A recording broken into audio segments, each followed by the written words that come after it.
After 250 days without a drink, my life has been completely transformed. But here's the twist. I first quit for 100 days, then fell back into drinking, but then I used what I learned in those 100 days to quit forever.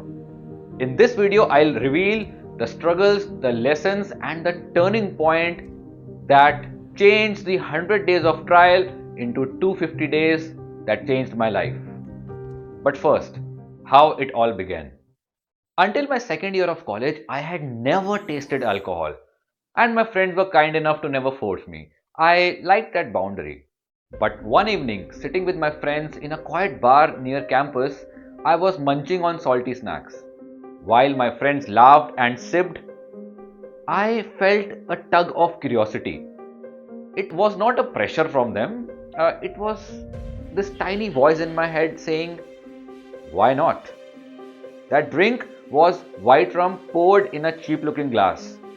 As I took my first sip, it tasted horrible, almost like a bitter medicine. But then after some time, I felt this warmth, this buzz, and I understood why people said alcohol is amazing. My friends looked at me, they weren't just happy, they were thrilled, and that was understandable. Everyone wants their tribe to grow. Yogis want maximum people to join yoga and they can't stop yapping how yoga changed their life. Spiritual people want more people to join their tribe. Similarly, alcoholics want more people to drink. That's how their tribe grows. For years, I stayed a fan of drinking. My Instagram stories, my old photos are enough proof how much of a fan I was of alcohol. What a big part alcohol was of my life. Stressed? Have a drink. Celebrating? Have a drink. Catching up with a friend after a long time? Let's get sloshed.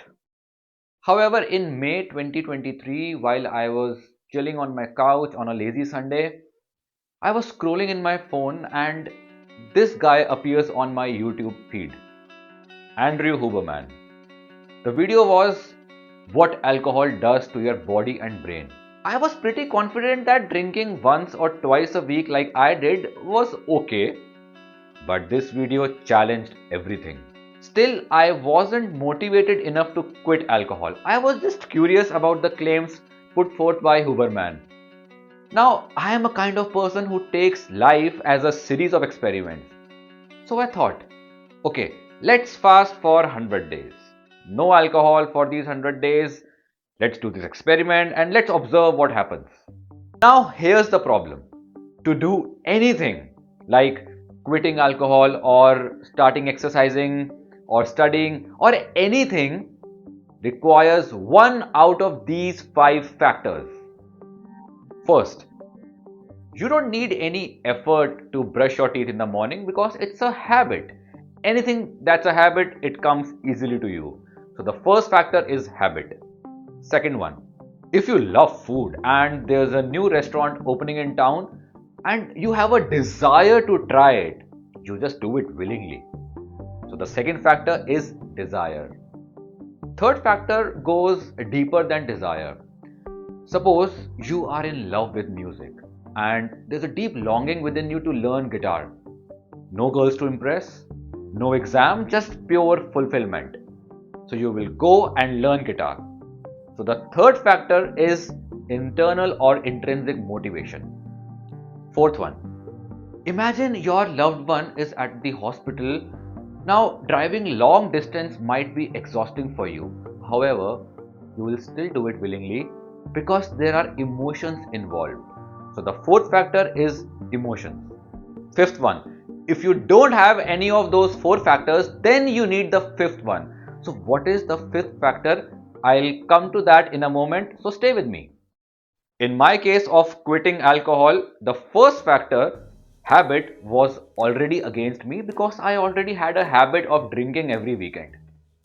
The second factor, desire, was also against me because I strongly desired wine. I just loved how wine tastes with certain food. So yes, the second factor, desire, was also against me. The third factor, which is internal motivation, I didn't have any. There was no strong reason for me to quit alcohol. My physical health was doing fine, my mental health was also okay. So In the absence of a strong why, I lacked internal motivation. Fourth factor, emotions. Nothing here too. Look, I was not addicted in a clinical sense. I wasn't angry or ashamed or guilty for drinking twice a week. And remember, negative emotions are the biggest motivator to change. And I felt none. So now to carry on with my experiment of quitting alcohol for 100 days, I needed the fifth factor, which is willpower. Now willpower needs to be used when the other four factors are not present. But willpower is like a muscle. You can grow it, you can train it, but then just like any other muscle, overusing it will cause fatigue. Therefore, first 2 weeks of mine were extremely difficult. It was summertime and over the weekends I had this intense craving for beer. So I employed maximum willpower to prevent myself from drinking. But after 2 weeks, something interesting happened. I no longer had to apply extreme willpower because my old habit was somewhat broken, if not completely. I also had a desire to not drink because my digestion improved, which is understandable because alcohol kills your gut health. And now, without alcohol, I could feel my digestion getting better. However, 2 weeks after that, something shocking happened. Magically, I felt more energetic and driven towards my goals. I was planning, I was making goals, I was internally motivated to do better things. But the most unexpected effect was on my mood. I was less moody and more stable.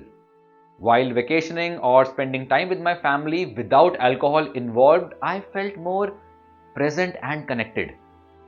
With these factors in my favor, I breezed through the 100 days. But what about my social life? Well, that suffered. My close friends postponed our plans to catch up. In their words, we shall meet after Ankur's stupid fast is done. But at house parties with other friends, they insisted on drinking, so I ended picking it up using non-alcoholic beers. I was pretending that I was drinking alcoholic beers, and yes, I felt like a fraud. But my internal motivation to not drink was strong enough to overcome this feeling of feeling like a fraud. So what happened after 100 days? As my close friends waited for those 100 days to get over, I fell back into the same trap I had escaped from. I was back at my once or twice a week regimen. However, I did miss those experiences of 100 days. So life went on as usual. However, in the last week of April 2024, something massive happened. I participated in a training course to become a corporate trainer myself. The training was led by a master trainer. Every day the training would go on for 9 hours. But I was at high energy throughout. I was attentive, I was focused, and I participated in my full capacity.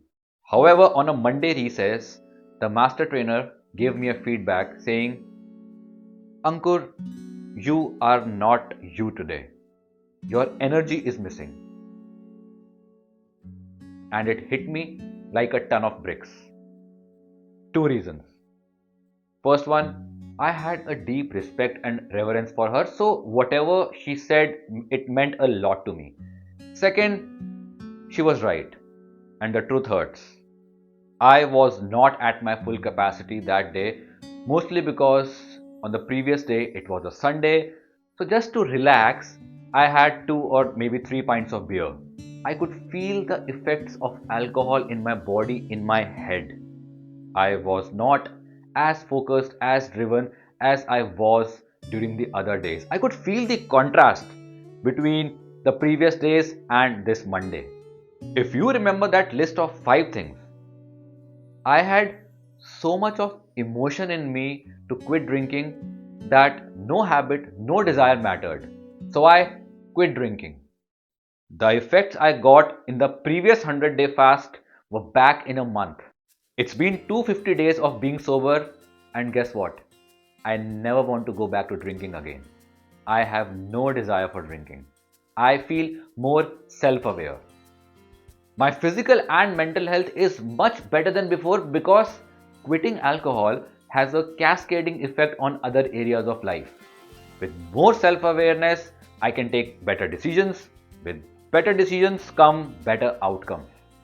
However, I also realized that without this social lubricant called alcohol, I had difficulty in connecting with strangers in social gatherings. So I worked on my social skills. And now that I don't drink, my social circle has got filtered. Because guess what? Drinking buddies are not the same as friends. So this is my journey. Thanks for watching.